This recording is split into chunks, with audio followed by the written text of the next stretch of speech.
Itu kan tadi ada yang ngasih sinyal-sinyal dukungan juga buat Pak Dirman. Ini termasuk juga kah dari Pak Anies kayak wah, udah ada obrolan kah Pak mungkin baru-baru ini? Wah Pak Dirman maju juga. Obrolan Kayaknya spesifik juga, belum, tapi saya kira pada tataran sesama orang dewasa kayak kita kan saling tahu aja gitu dan apa namanya, kembali saya kira Pak Anies juga melihat ini sebagai satu proses yang ini proses publik, jadi saya kira beliau tidak ambil ini sebagai satu tadi personal matters atau apa dianggap ada gangguan hubungan antar pribadi, enggak lah, menurut saya sih enggak. Saya disuruh milih Pak Jokowi atau Pak Prabowo. Kenapa milih Pak Prabowo? Karena Pak Prabowo yang akan memerintah ke depan kan, kan kita harus lihat ke depan. Nah kalau mau menyamarkan yang baru, saya tadi menawarkan satu konsep penataan kampung sebagai jalan bagi peremajaan kota gitu.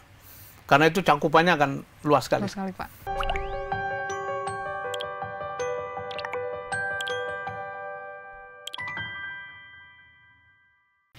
Hai Tribuners, berjumpa kembali bersama saya, Afiatio Konibili, dan Tribuners. Nih tebak-tebakan dulu di awal. Saat ini saya sudah bersama dengan Menteri Energi dan Sumber Daya Mineral periode 2014 sampai 2016 dan juga nih kemarin di Pilpres 2024 aktif banget nih kita ngelihatnya karena beliau juga merupakan co-captain dari tim nasional Anies Muhaimin. Benar banget kalau Tribuners mendebaknya adalah Bapak Sudirman Said. Halo, selamat sore Pak. Halo Fia. Kabar sehat Pak? Alhamdulillah. Halo Tribuners, sehat-sehat semua ya.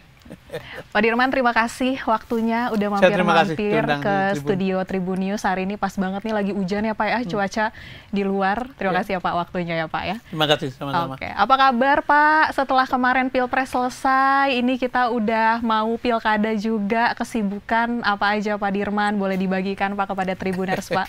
Alhamdulillah saya sehat-sehat dan sekarang ya ya kan kita ini backgroundnya aktivis, jadi tidak pernah berhenti berpikir, berkegiatan, mengurus banyak hal.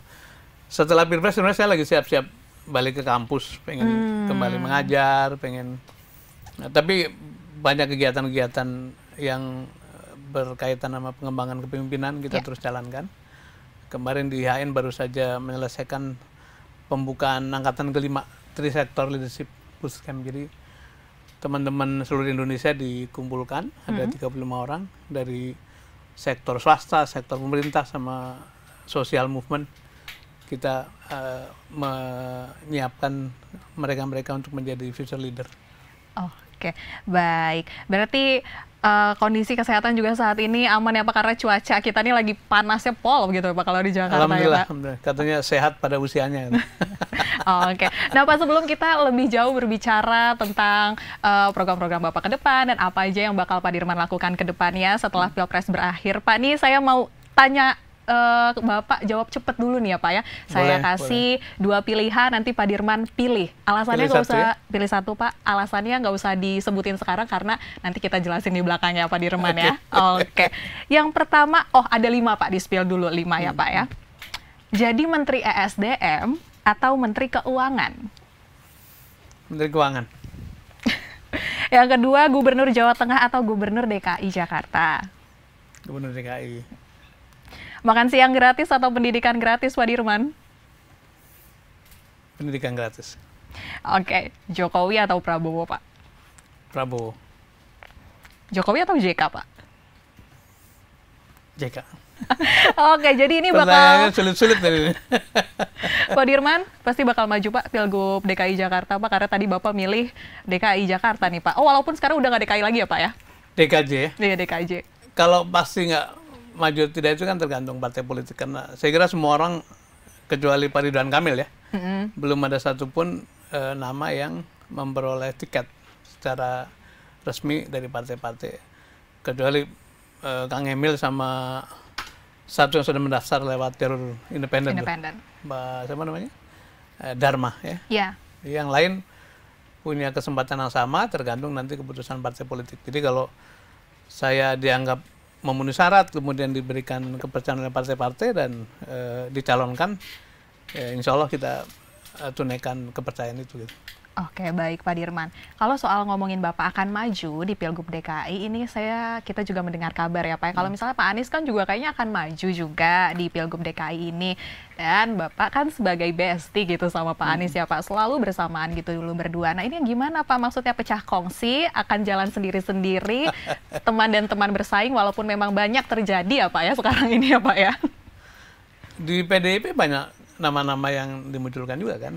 Antar mereka juga teman baik gitu. Ya. Di Partai Golkar misalnya ada 3 nama yang dimunculkan. Ada Kang Ridwan Kamil, ada Mas Arwin, ada juga Pak Zaki. Jadi menurut saya itu bukan hal yang perlu jadi pertanyaan karena semuanya punya kans, apalagi kami kan bukan orang partai, jadi bebas-bebas saja. Jadi kembali pada tadi mengenai maju tidaknya tergantung pada keputusan partai politik. Hubungan kami baik-baik aja, nggak ada masalah karena kita sejak lama sekali bersahabat, saling support dalam berjuang dan menghadapi ini kan sebetulnya seperti public call ya. Saya sering mengulang-ulang bahwa berpolitik itu bukan agenda pribadi. Jadi saya mempertimbangkan atau memutuskan untuk maju atau tidak itu bukan karena saya kepengen sesuatu, tapi karena kawan-kawan, karena partai-partai memberikan kesempatan. Jadi di antara partai mengatakan, coba Pak Dirman dipertimbangkan. Kalau Anda berminat. Beberapa partai malah mengatakan, dulu kan kami pernah usung Anda di Jawa Tengah. Apakah mau kembali ke Jawa Tengah atau mempertimbangkan daerah lain. Jadi wajar saja kalau kemudian saya menempuh jalan ini sebagai panggilan publik gitu. Oke, emang partai-partai yang udah mendekati untuk maju di Pilgub DKI siapa aja Pak Dirman? Saya tidak bisa mengatakan spesifik ya, tapi saya bisa melukiskan begini. Pada waktu Pilpres ini kan saya membantu Pak Anies, Pak Muhaimin dan berinteraksi dengan 3 partai. Ada partai Nasdem, partai PKB dan PKS. Tapi sebelumnya juga kita kan berproses dengan Partai Demokrat. Keempat-empatnya punya hubungan yang baik lah. Apakah hubungan baik itu akan membuahkan dukungan, itu sesuatu yang harus kita kelola sama-sama gitu. Terus pada waktu Pilpres 2019 saya membantu Pak Prabowo. Kemudian saya juga dicalonkan oleh Gerindra sebagai calon anggota DPR. Kemudian juga oleh Gerindra dan PKS dan PKB dan PAN sebagai calon gubernur 2018. Itu juga hubungan dengan mereka baik-baik saja gitu. Atau kalau kita balik agak mundur, 2017 kita membantu Pak Anies untuk Pilgub di 2017 kan.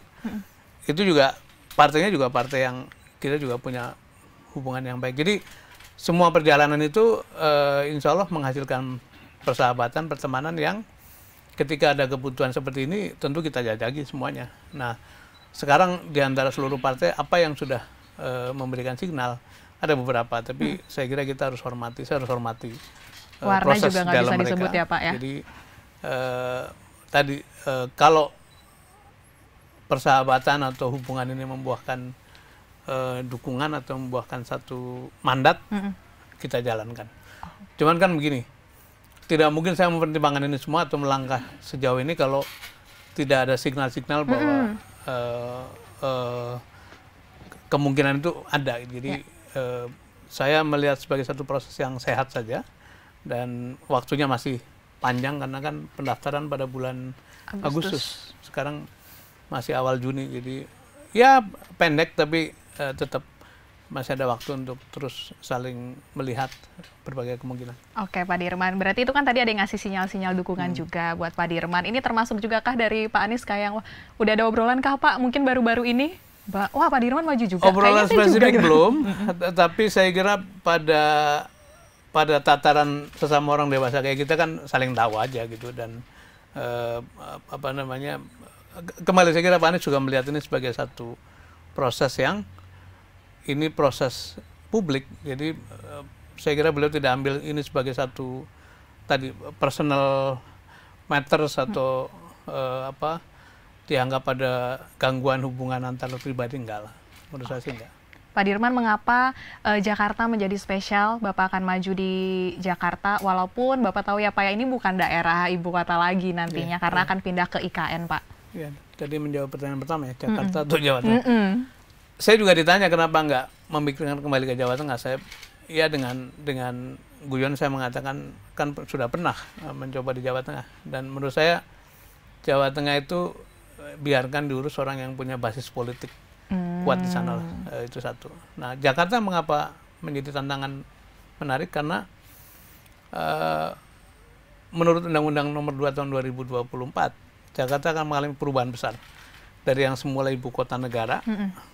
Nanti kalau PP atau Perpresnya keluar akan menjadi kota yang bukan lagi ibu kota, tapi punya status yang luar biasa tuh.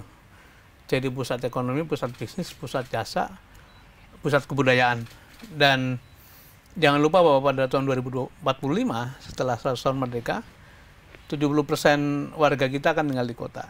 Karena itu kalau Jakarta bisa didorong menjadi role model, menjadi satu pattern bagaimana kota dibangun, saya kira akan baik. Nah, apa yang mau dikerjakan? Pertama saya ingin menyampaikan 2 prinsip dulu untuk bisa mengerjakan kota Jakarta dengan baik. Nomor 1, karena perubahan besar itu akan memerlukan konsentrasi penuh, ya.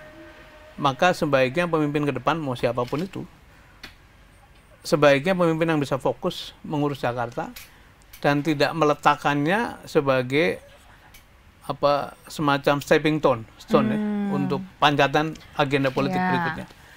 Mengapa begitu? Karena memang tantangannya begitu besar, harus ditangani dengan fokus. Yang kedua, karena transisi dari ibu kota menjadi kota yang bukan lagi ibu kota adalah memerlukan penjabaran, koordinasi penuh dengan pemerintah pusat. Ada 15 kewenangan khusus yang diberikan kepada kota Jakarta nanti. Itu kan memerlukan tiktokan dengan pemerintah pusat. Karena itu siapapun yang ke depan akan jadi gubernur, sebaiknya juga orang yang tidak punya masalah atau tidak berseberangan dengan pemerintah pusat. Jadi dua aspek itu akan menjadi modal untuk bisa mengurus kota ke depan. Nah, kalau saya ditanya apa yang akan dilakukan, saya kira banyak sekali tantangannya. Yang konvensional yang sering diucapkan tentu kita ini barusan hujan kan, hujan sejam aja udah genangan di mana-mana. Memang itu masalah menaun yang tidak ada quick fix, tidak ada cara memperbaiki yang cepat lah. Harus ada konsistensi kebijakan gitu. Kita rangkai seluruh yang pernah dikerjakan, nanti kita tata pelan-pelan. Kemudian yang kedua kemacetan itu juga hal yang juga tidak bisa diselesaikan dengan cepat. Tapi harus cari jalan keluarnya. Yang lain-lain yang menurut saya paling menarik perhatian atau paling menyentuh saya adalah soal kesenjangan. Jakarta ini adalah tempatnya manusia-manusia paling kaya, perusahaan-perusahaan paling besar. Orang-orang paling hebat ada di Jakarta, tapi juga rakyat paling menderita ada di sini. Saya sering jalan ke kampung-kampung kumuh begitu ya, ke tempat-tempat yang air jadi susah. Ada mungkin orang-orang di sekitar kita ini mendapatkan air dengan gampang, tapi di Warakas, di Tambora, di Kebon Melati, tempat-tempat yang kumuh itu tergantung pada air pikulan yang harganya 8 kali lipat daripada air keran. Itu sesuatu yang juga menantang. Tapi bagaimana menata kampung kumuh itu juga merupakan hal yang bisa kita jadikan sebagai, saya sebut sebagai game changer, sebagai pendobrak yang bisa tidak saja menggulirkan kegiatan ekonomi, tapi juga lapangan kerja, kemudian tentu saja menghasilkan perkampungan yang lebih sehat. Saya bayangkan misalnya kampung-kampung kumuh yang sangat padat begitu ya, kalau kita ajak bersama-sama dengan warga untuk kita naikkan bukan lagi satu lantai, kemudian menyisakan ruang hijau, tempat untuk ibadah, tempat untuk hajatan, tempat untuk bermain bagi anak-anak, saya kira itu akan menjadi lingkungan yang lebih sehat, dan itu kembali memerlukan konsentrasi penuh dan fokus pada tantangan-tantangan tadi. Kualitas udara Pak juga menjadi perhatian kah? Karena Bapak juga pernah Menteri SDM juga ya Pak ya, membahas mengenai kualitas udara Pak. Itu menata kampung, menata transportasi, menata energi, bauran energi itu bagian dari yang ujungnya adalah kualitas udara yang lebih baik. Dan dulu kan kita pernah mendapat satu angka polusi yang paling tinggi, salah satu kota besar paling tinggi, dan betul bahwa sumber polusi datang dari kiri kanan.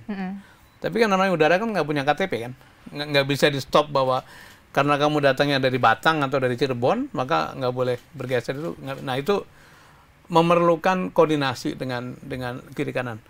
Nah disinilah barangkali konsep aglomerasi yang dituangkan dalam undang-undang itu menjadi penting. Nah, mengapa saya berpikir untuk menawarkan diri ke Jakarta, karena rasanya saya punya pengalaman bagaimana menata Aceh ketika selesai tsunami. Itu juga stakeholders manajemennya luar biasa kompleks. Kita bekerja sama dengan 728 atau 82 lembaga internasional pada awal-awal.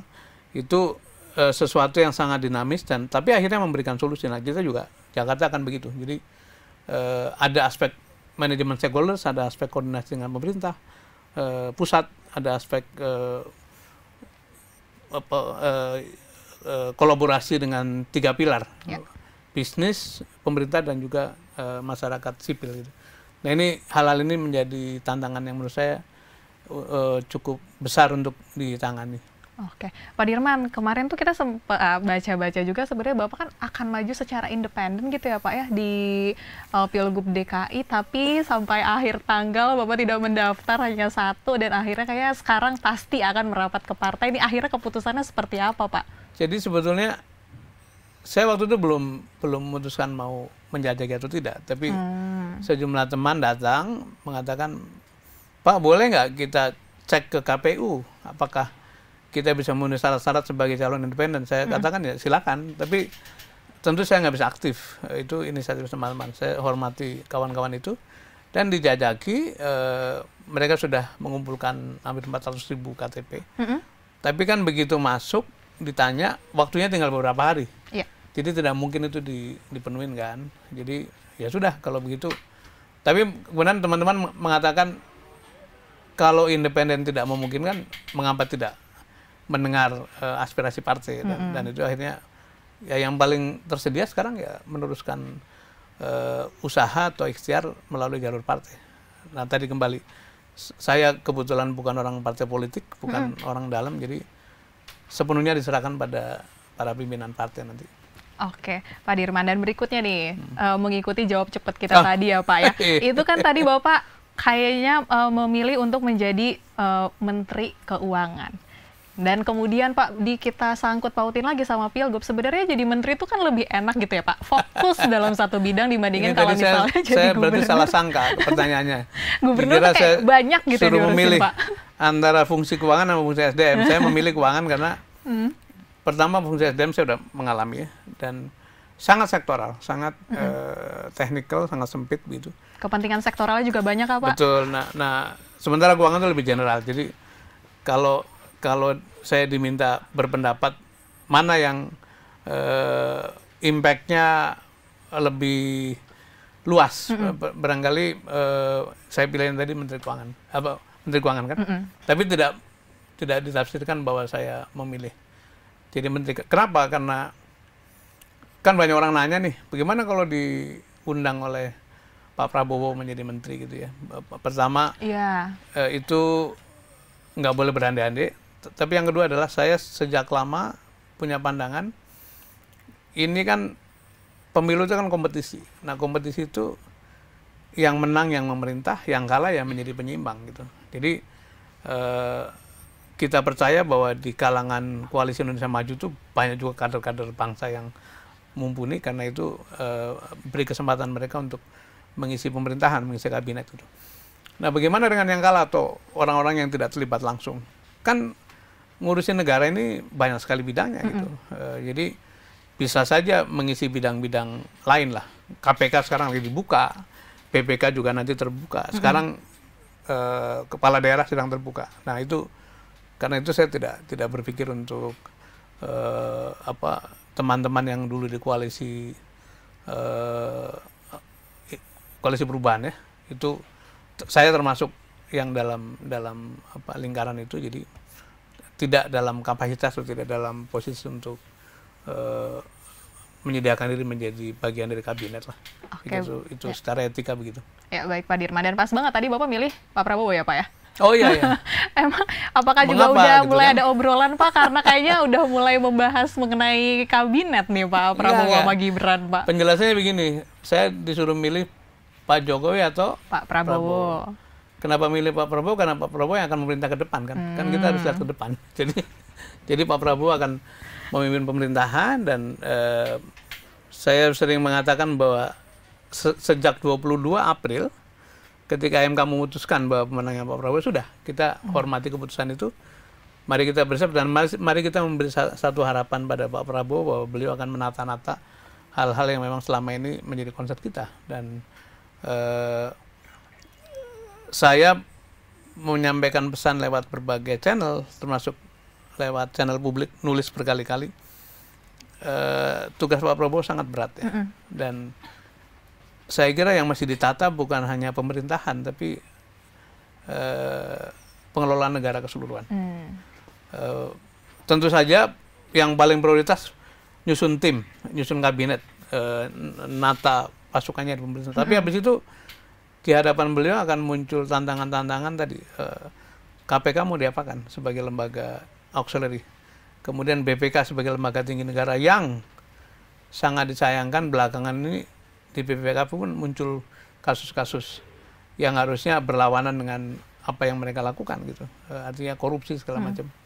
Atau lembaga peradilan, lembaga yudikatif itu bagaimana mengembalikan harga diri atau marwahnya kepada publik karena persyaratan-persyaratannya mahkamah MK adalah mahkamah bukan lagi mahkamah konstitusi kan, MA bukan lagi mahkamah agung gitu. Itu yang begitu-begitu pasti akan menjadi concern beliau dan saya pilih dengan cepat ya tugas Pak Prabowo untuk menyelesaikan. Kalau Pak Jokowi ya sudah mau selesai lah. Kita doakan mudah-mudahan selesai dengan baik dan begitu 20 Oktober presiden baru dilantik, kita menyongsong masa depan.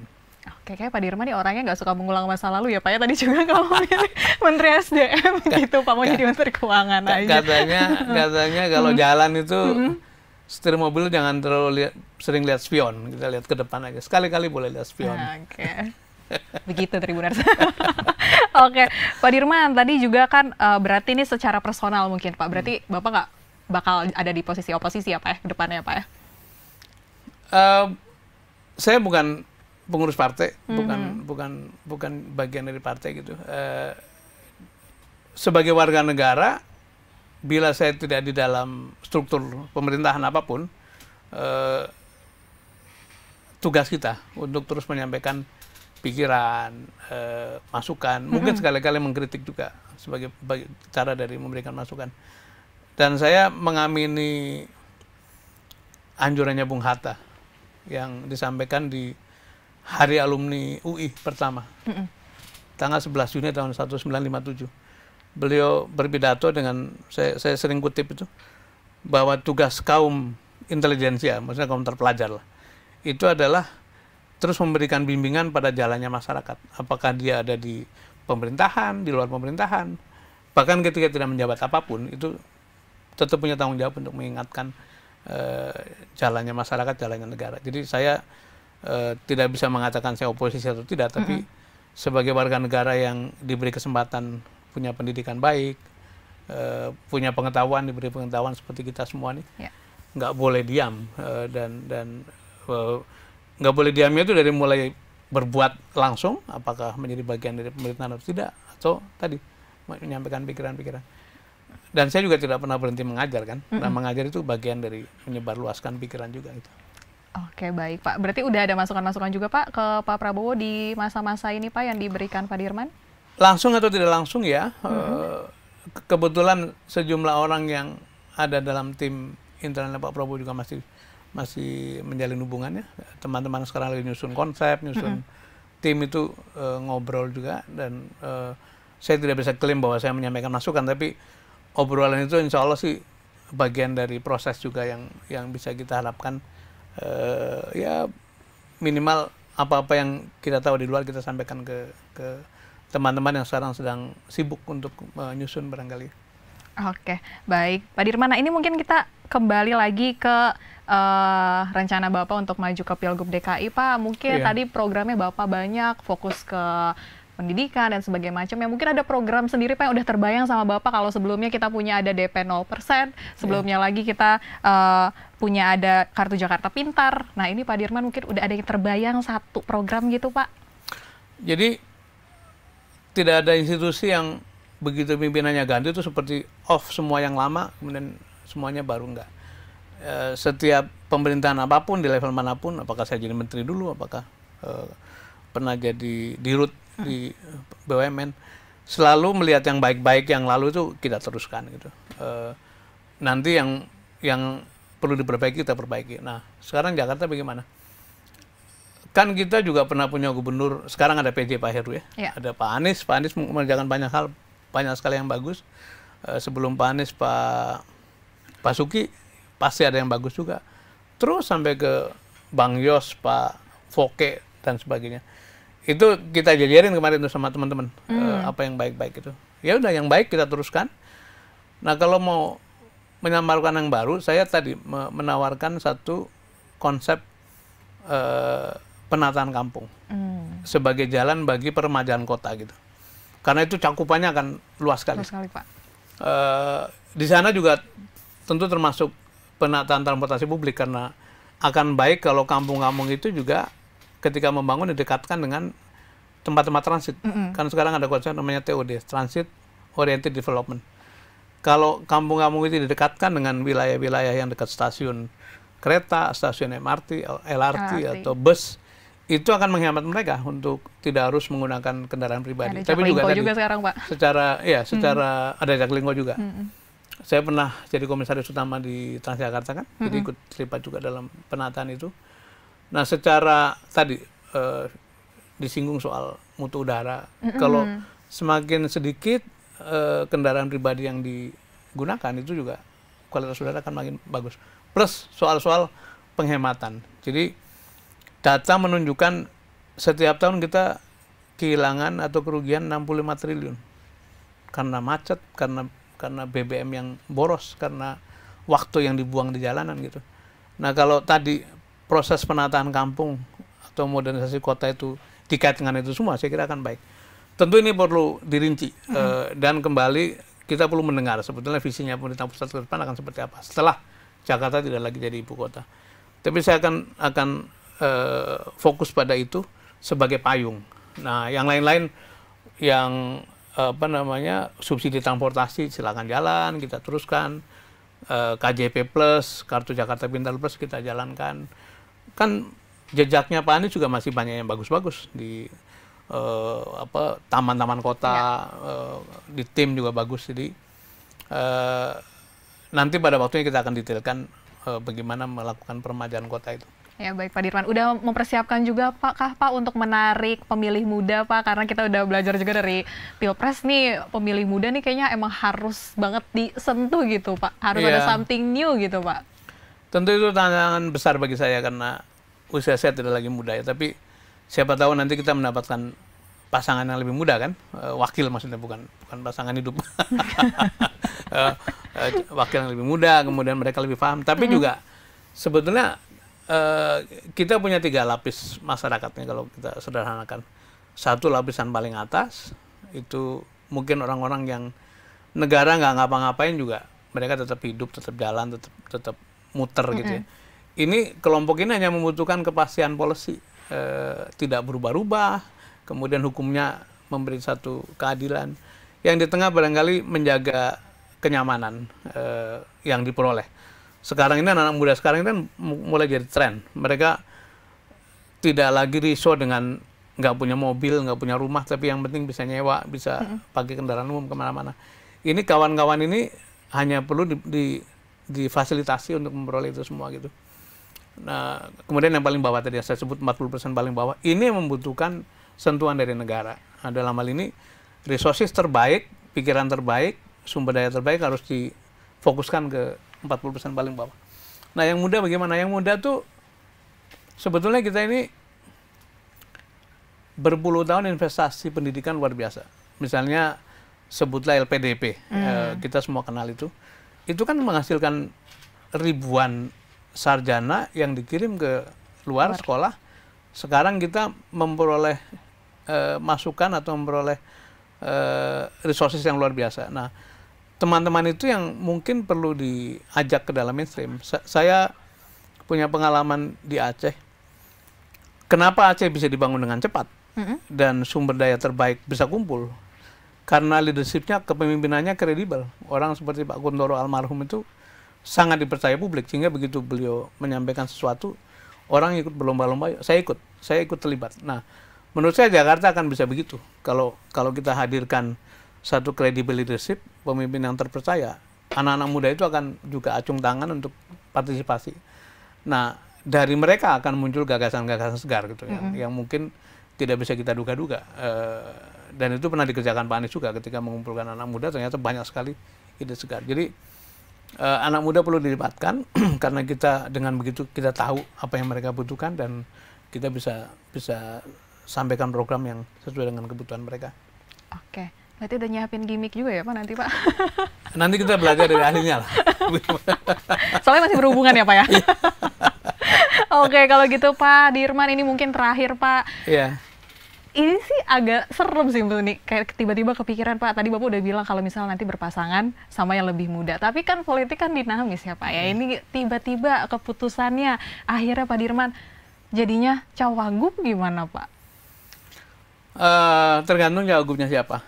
Tergantung cawagupnya siapa gitu Cawagupnya Pak? siapa.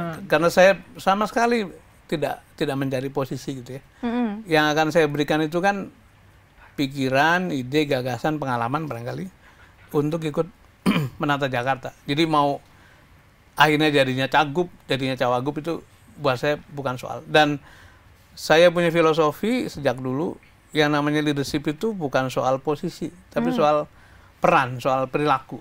Jadi mau di posisi wagub, mau di gubernur, asal kita bisa memberikan yang terbaik, itu sama saja. Tapi kan teman-teman yang mendorong itu kan mendorongnya, mau kamu coba jajaki lah, Anda jajaki coba jadi cagup bagaimana. Tapi kalau misalnya partai berembuk kemudian ada satu komposisi yang menarik untuk kita kerjakan, kita kerjakan. Karena itu kan antara gubernur wagub sebaiknya chemistry-nya nyambung ya. Kalau tidak nyambung kan akhirnya jadi nggak baik lah. Jadi tergantung nanti siapa. Saya juga akan mencari, pertama partai akan memutuskan, kemudian setelah itu akan mencari pasangan terbaik. Kalau umpamanya partai memutuskan jadilah wagubnya seseorang, saya akan lihat apakah secara chemistry akan nyambung atau tidak. Oke, baik Pak Dirman. Jadi kita nih banyak yang ditunggu dari Pak Dirman. Siapa aja partai yang akan berdampingan sama Pak Dirman, dan juga nunggu di bulan Agustus nanti. Ini pendaftaran Pak Dirman akhirnya sama siapa? Kalau memang nanti daftar ya. Iya, ditunggulah Pak kabar baiknya ya Pak ya. Oke, terima kasih Pak Dirman. Ya, terima kasih banyak berkunjung ke Tribunnews, cerita-ceritanya hari ini. Semoga ada kabar baik yang akan diterima Tribuners juga nanti Agustus ya Pak ya. Oke, Tribuners, sekian obrolan kita dengan Pak Sudirman Said sore ini. Jangan lupa untuk menyaksikan berita terupdate lainnya hanya di kanal YouTube Tribunnews. Saya Fiatia Konibili, pamit undur diri. Sampai jumpa. Download Tribun X sekarang. Menghadirkan lokal menjadi Indonesia.